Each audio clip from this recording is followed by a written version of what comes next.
For a long time, I thought I was going crazy.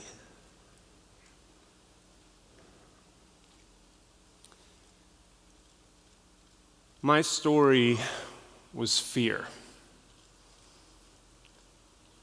And every moment was exhausting. I'd convinced myself that something horribly wrong was about to happen to me. I was serious and tired and afraid all the time. One half of me pretended to be normal, while the other half just tried to keep it together. I eyed everyone like they were judging me, pitying me, or trying to manipulate me. And I remember my girlfriend at the time, she said, "Charlie, what happened? You're not the man that I met." And I paused and I thought, and I finally admitted the truth. I said, "I feel dead inside all the time, and I have no idea how to fix it." And she started crying, and I felt jealous because I couldn't do that. I'll never forget this one night where I was laying on the ground and my left arm had gone numb and my heart was beating so hard I could hear it. And I was just wondering, do I need to call the paramedics right now? Because my mind is telling me I'm dying and I'm going crazy. And so the next week, I asked for my doctor to give me pills to help with the fear. This lasted for a few years. I wanted so badly to return to my carefree, confident self that I once was. But I didn't know how to shake it. So I tried everything.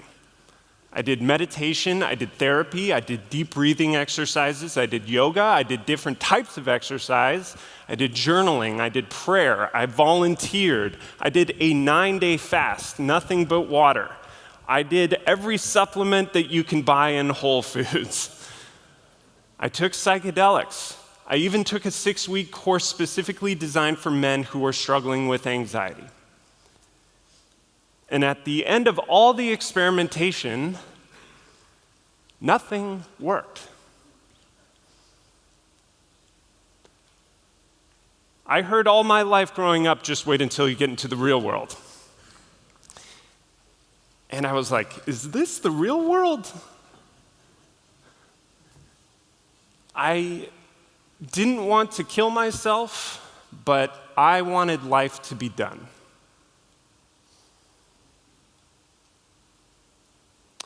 And then one day, I was at a good friend's house, and I found a book on his shelf called Play by Dr. Stuart Brown, a doctor who researched why mammals play, why we evolved to play, and why human beings are among the most playful species on the planet.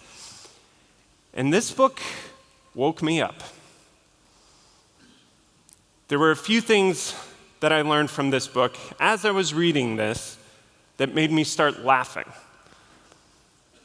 This one quote said, "A lack of play should be treated like malnutrition. It's a health risk to your body and mind." I'm sure we've all heard the quote, "Men do not quit playing because they grow old, men grow old because they quit playing." And so I started researching play even more, and I found that Plato, the philosopher, who our universities are modeled because of him, where we go to learn and become adults, he once said, "Man is God's plaything, and that is the best part of him. Therefore, every man and woman should live life accordingly and play the noblest games. What then is the right way of living? Life must be lived as play." And so I thought, maybe there's something to this. This makes sense. And I'd never given it much thought. I mean, how many cups of water do we need per day to stay healthy? Shout it out. 8. How many hours of sleep do we need per night to stay healthy? How many hours of play do we need? Right? We stopped thinking about it when they took play away from us in 6th grade. And so I thought, okay, maybe there's something to this. And so the next day, a friend of mine invited me to grab coffee with him, have a meeting, and talk about how impressive we were to each other. And I said, why don't we go play catch at the park instead? It's a lot more fun than drinking stimulants. And so we went to the park and we played catch, and it was awesome. It was great. But I came back from that to my work with a feeling that I hadn't felt in years. I felt joyful. And I thought, okay, I'm going to do this and see what happens. And so every day I started playing catch. And I felt even more joyful. And on weekends I would play home run derby with my friends. And I felt even more joyful. And I found myself all of a sudden doing things that I hadn't done in years. I was playing practical jokes. I'll never forget this moment in Whole Foods. I was checking out, and I handed the cashier my credit card, and as she went to reach for it, I just pulled it away. And she looked up at me and started laughing. Because humans are so playful. We want to play, and we never get the invitation as adults. And so I decided I'm going to go all in on this play thing. And I signed up for improv comedy classes, which sounds like a nightmare to someone who has anxiety. But improv set me free. It reminded me what I knew when I was a kid. That I could enjoy the moment. That the moment was enough. That there was no outcome. There was no result. Just having fun was enough. I'll never forget in improv tearing my jeans because I played in front of an audience thunderstruck on air guitar for a full 3-4 minutes. I slid across stage while playing a guitar solo. And our instructor said to us afterward, we have these visions in our head of ultimate joy. And we don't make them. So what are we waiting for?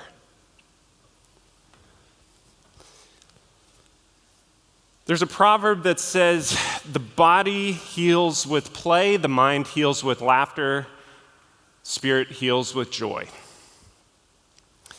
And I can tell you, within 1 month of committing to playing as much as possible, I had 0 symptoms of anxiety. It dissolved.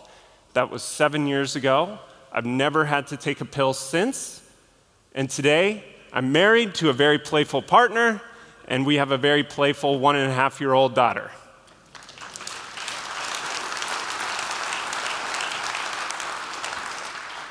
And play transformed our relationship as well. I'll tell you, we had a fight over money or something a while back, and we weren't getting anywhere. We kept fighting, and I just stopped and I said, all right, switch roles. You be me, I'll be you. And so, of course, she's like, oh, I'm so depressed. I never get anything I want.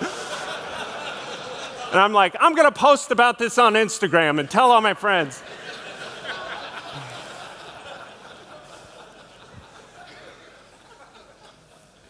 I spent so long not giving myself permission to play because I was really good at my job. I was on paper a success. That's why I didn't tell anybody what I was going through. I felt ashamed because on paper my life looked awesome. And so this is what I love helping people do now. Is I love helping successful people reclaim their lives and their humanity. I wrote a book called Play It Away, A Workaholic's Cure for Anxiety. It's helped a lot of people, and I'm hoping to help some of you guys who may, if anybody identified with the story that I just told, to maybe take a few simple steps today that could help you incorporate more play into your life. Does that sound good? Awesome. So, I'll tell you, I got to give a disclaimer. I'm not a health professional. I still struggle with this stuff. I am not perfect. I don't have everything figured out. But I can attest this makes a huge difference, and it will help. So, the first step is to think about your play history. Think for a second, what were the activities that you repeatedly and voluntarily turned to when you were growing up? No one was forcing you, no one was grading you, no one was judging you, no one had signed you up, no one was paying you. You were doing it for your own amusement, and you could get lost in it. Raise your hand if something came to mind when I said that. Okay. And this is okay. Raise your hand if you don't know. I hear this a lot. So for me, it was catch, it was home run derby, physical sports, playing or building things with my hands. It was pranks, it was filming funny sketches with friends, but it is different for everybody. And for men, a lot of us like to have aggressive play. You know, you can see this in little boys and girls. A little girl will drive a little toy car around people, and a boy will ram it right into your leg. That's just how we're hardwired, and that's cool. So think about your play history. And that one activity that came to mind, keep it in your head for a little bit. The second step is to give yourself permission. Guilt-free. Would you feel guilty if I told you to drink a glass of water?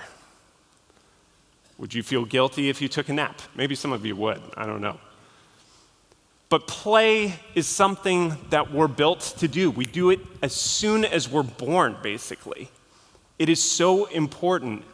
The evolutionary reason that we play is because it helps us bond with each other safely. It helps us explore the world and understand it. We have to play. And there is tons of research and data now that shows when you take play away from kids, they develop mental disorders. The top recommendation from the American Association of Pediatrics for having a healthy, creative, joyful kid was play. Yet adults don't really talk about it. It still applies to us. So you have to give yourself permission, guilt-free, to play. It's not just the activity, it is the state of mind of allowing yourself to be amused in the moment and not thinking about, oh, I got to get back to work, I got to check those emails, right? And step 3 is you have to invite your friends. Loneliness now is the top threat to American men's mortality. A lot of people think it's heart attacks. It's not. It's loneliness. And it's a greater threat than smoking, than obesity, than what you eat. I could prove it. There was a town called Roseto. If you've ever heard of the Roseto effect, this is what it is. They were Italian-American immigrants who were They smoked like chimneys. They smoked unfiltered cigars all the time. They drank with reckless abandon. They never exercised. They worked in coal mines. All signs pointed to, yes, these men should be having heart attacks. They also ate food fried with lard all the time. They had the lowest rate of heart attacks in the United States. Why? Because they loved each other. They had a community. They had a brotherhood. It is safe to say that most of us struggle with loneliness, and we're waiting for that invitation. But I think it is our responsibility as men to find the courage to invite others. I'll tell you, a friend of mine is a world-class graphic designer. She designs for the NFL, best-selling authors. And there was this one night where I called her and she was so stressed out. She was like, I gotta stay up all night. I've got this project due first thing tomorrow morning for a client. I gotta get it to them. I'm gonna stay up all night. And I said, why don't we go play mini golf? She said, did you not hear anything I just said? And after a while, I was able to convince her to go play mini golf. And for the first few holes, she was like, I gotta get back, this is crazy. But after a few holes, she loosened up, she had fun. And when I dropped her off, she said, I'm just gonna go to bed, I'm gonna get a good night's sleep. If it's late, whatever. She texted me the next day and she said, I got all the work done in an hour and a half. And it was good. If nothing else, recess can recharge you and make you better at your job.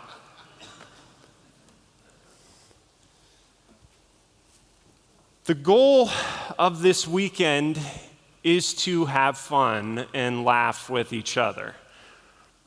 Agreed? So if all you do is sit around watching great speakers, like myself, and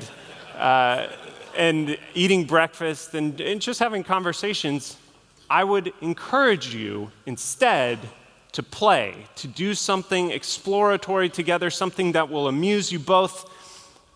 I'm having a workshop in a half hour. You are invited to come play and start to actually integrate this back into your life. Because the thing I've learned is men struggle with this. They think play is frivolous, they think it's childish, they think it's a waste of time. It is not. Play is everything. Play is God's gift. And I believe it's a sin for us to not embrace it.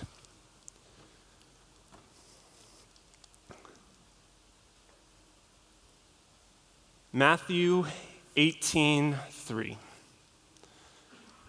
Unless you change your hearts and become like children, you will never enter the kingdom of heaven.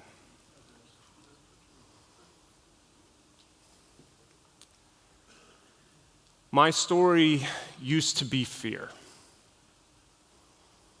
but I changed my heart, and now it's play. Thank you.